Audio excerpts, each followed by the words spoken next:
जय गुरुदेव। सभी को प्रणाम। मेरा नाम प्रज्ञा सैनी है। मैं आज गुरुदेव द्वारा रचित पुस्तक हमारी वसीयत और विरासत की विवेचना कर रही हूँ। हमारी वसीयत और विरासत इस पुस्तक में गुरुदेव ने अपनी जीवनचर्या के साथ जुड़े हुए घटनाक्रमों का उल्लेख किया है। गुरुदेव की जीवन गाथा सब जिज्ञासुओं के लिए एक प्रकाश स्तंभ का काम कर सकती है। गुरुदेव बताते हैं कि मात्र 15 वर्ष की आयु में जब वह अपनी प्रातः उपासना कर रहे थे तो अपनी पूजा स्थली में उन्हें एक प्रकाश पुंज के दर्शन हुए।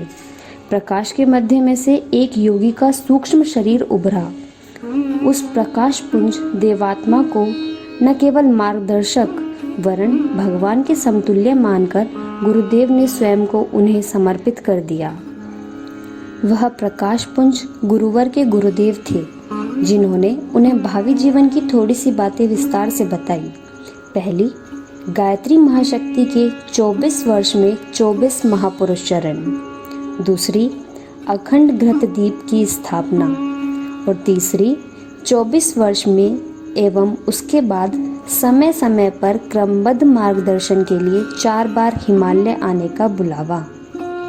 ये 3 कार्य गुरुदेव को करने थे। आगे गुरुदेव बताते हैं, सन 1933 की बात है। कलकत्ता में इंडियन नेशनल कांग्रेस का अधिवेशन था। उन दिनों कांग्रेस गैरकानूनी थी। उस दौरान गोलीकांड भी हुआ। जिन्हें महत्वपूर्ण समझा गया उन्हें बर्दवान स्टेशन पर पकड़ लिया गया और ईस्ट इंडिया कंपनी के ज़माने में बनी गोरों के लिए बनाई गई एक विशेष जेल आसनसोल में भेज दिया गया। इसमें गुरुदेव भी अपने 3 साथियों के साथ पकड़े गए। यहाँ जो लोग पकड़े गए उनमें मदन मोहन मालवीय जी, गांधी जी के सुपुत्र देवदास गांधी, श्री जवाहरलाल नेहरू की माता स्वरूप रानी नेहरू आदि कई लोग पकड़े गए। गुरुदेव ने हर परिस्थिति से कुछ न कुछ सीखा है। यहाँ भी गुरुदेव ने मालवीय जी व माता स्वरूप रानी से एक बात सीखी, हर मर्द से 10 पैसा और हर स्त्री से 1 मुट्ठी अनाज मांग कर लाना चाहिए, ताकि सबको इसमें अपनापन लगे और मुट्ठी फंड ही इसका मूल आर्थिक आधार बन जाएगा। इस बात को गुरुवर ने गांठ बांध लिया। उस दौरान राजनीति में गुरुवर को श्री राम मत या मत जी के नाम से जाना जाता था। इस बात से हमें यह पता चलता है कि गुरुदेव ने आज़ादी की लड़ाई में भी अपना योगदान दिया। आगे गुरुदेव बताते हैं कि उन्हें हिमालय आने का प्रथम निमंत्रण आया। इस यात्रा में गुरुदेव उनसे एक ही परीक्षा लेना चाहते थे कि विपरीत परिस्थितियों में जूझने लायक मन स्थिति पकी या नहीं। सो उनकी यात्रा कठिन होती गई। इस यात्रा के दौरान गुरुदेव ने अनेक विपत्तियों का सामना किया। शीत ऋतु, पैदल चलना, स्थान नितांत एकाकी, ठहरने की कोई व्यवस्था नहीं, वन्य पशुओं का निर्भीक विचरण, ये सभी बातें काफ़ी कष्टकर थी। परंतु भगवान ने हर ऋतु की असहजता से निपटने के लिए सारी व्यवस्था रखी है। परेशान तो मनुष्य अपने मन की दुर्बलता से अथवा अभ्यस्त वस्तु की निर्भरता से होता है। यदि मनुष्य आत्मनिर्भर रहे तो 3/4 समस्याएं हल हो जाती हैं। यदि अपने को बदल लें तो हर स्थिति से गुजरने के बाद भी उल्लासयुक्त बना रहा जा सकता है। इन सभी प्रेरणाओं के द्वारा हर प्रतिकूलता को अनुकूलता की तरह अभ्यास में उतारने में गुरुवर को कतिक भी देर न लगी। उस प्रथम वर्ष में मार्गदर्शक ऋषि सत्ता के साक्षात्कार ने गुरुदेव को आमूलचूल बदल दिया। इस यात्रा को पूरी करने के 10 वर्ष बाद पुनः गुरुदेव को दोबारा हिमालय पर आने का बुलावा आया। इस यात्रा में गुरुवर को शांतिकुंज बनाने की योजना और मथुरा के निर्धारित निवास के बाद पूरी करनी थी। गायत्री नगर बसने और ब्रह्मवर्चस्व शोध संस्थान का ढांचा खड़े किए जाने की योजना भी विस्तार से समझाई गई। आगे गुरुवर मथुरा का एक प्रसंग बताते हैं। वह किराए के लिए एक मकान ढूंढ रहे थे तो ढूंढते ढूंढते घिया मंडी में उन्हें एक खाली मकान मिला। किराया पूछा तो 15 रुपये बताया गया। मकान में कुल 15 कमरे थे, तो 1 रुपया कमरे के हिसाब से वो महंगा भी नहीं था। गुरुदेव को पसंद आ गया और उन्होंने मकान किराए पर ले लिया। गुरुदेव सपरिवार मकान में आ गए। उनके आते ही सारे मोहल्ले में कानाफूसी होने लगी। पूछा तो लोगों ने बताया कि यह भूतहा मकान है। भूतहा होने की बात सच थी। रात भर छत के ऊपर धमा चौकड़ी मस्ती रहती। एक दिन गुरुदेव रात को 1 बजे करीब ऊपर गए। लालटेन हाथ में थी। जो वहाँ पर धमा चौकड़ी कर रहे थे, भाग रहे थे, उनसे रुकने के लिए कहा। सब रुक गए। गुरुदेव ने उनसे कहा, आप लोग इस घर में बहुत दिनों से रहते आए हैं। ऐसा करें कि ऊपर की मंजिल के 7 कमरों में आप लोग रह लें और नीचे के 8 कमरों में हमारा काम चल जाएगा। इस प्रकार सब राजीनामा करके रहें, ना आप लोग परेशान हो और ना हम हैरान होना पड़े। और दूसरे ही दिन से सारा घटनाक्रम बदल गया।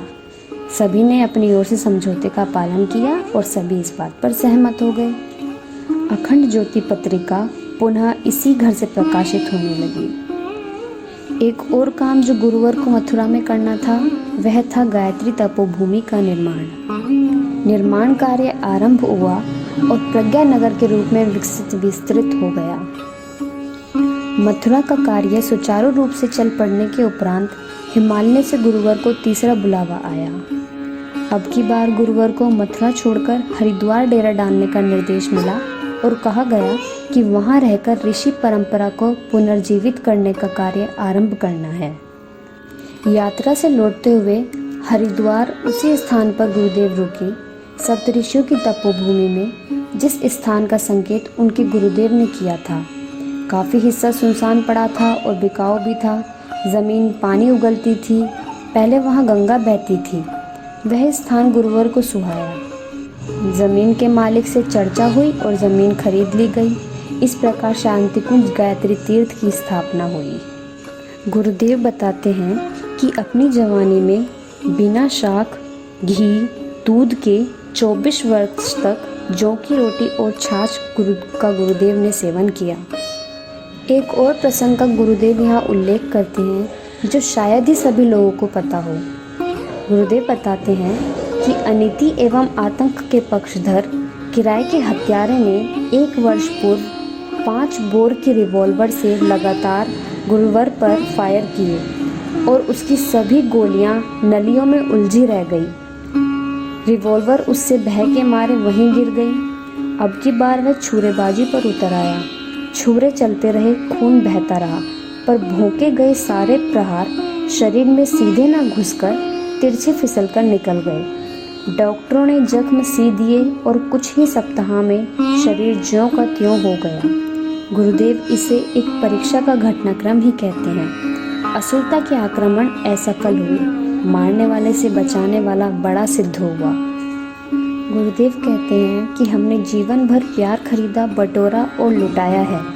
इसका एक नमूना हमारी धर्मपत्नी, जिन्हें हम माताजी कहकर संबोधित करते हैं, की भावनाएं पढ़कर कोई भी समझ सकता है।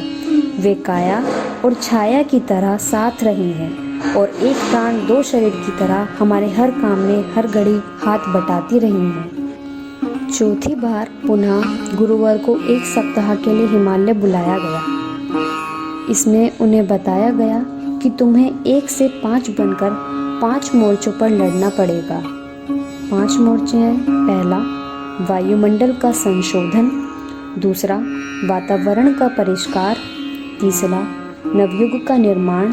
चौथा, महाविनाश का निरस्तीकरण समापन।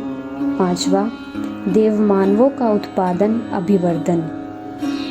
गुरुवार को अनेक कार्य सौंपे गए। उन्हें अपनी काया में विद्यमान 5 कोशों अन्नमय, मनोमय, प्राणमय, विज्ञानमय और आनंदमय को 5 वीरभद्रों के रूप में विकसित करना था।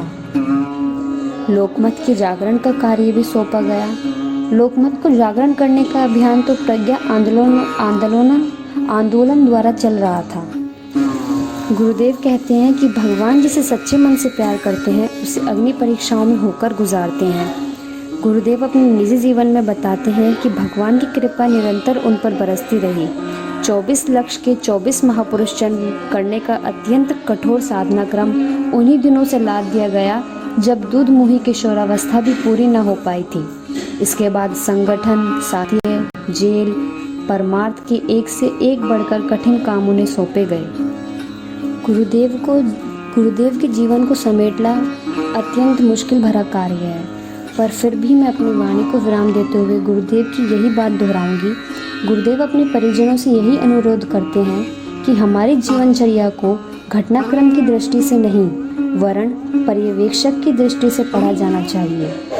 अपने अनन्य आत्म परिजनों में से प्रत्येक के नाम हमारी यही वसीयत और विरासत है कि हमारे जीवन से कुछ सीखें, कदमों की यथार्थता खोजें, सफलता जांचें और जिससे जितना बन पड़े अनुकरण का, अनुगमन का प्रयास करें।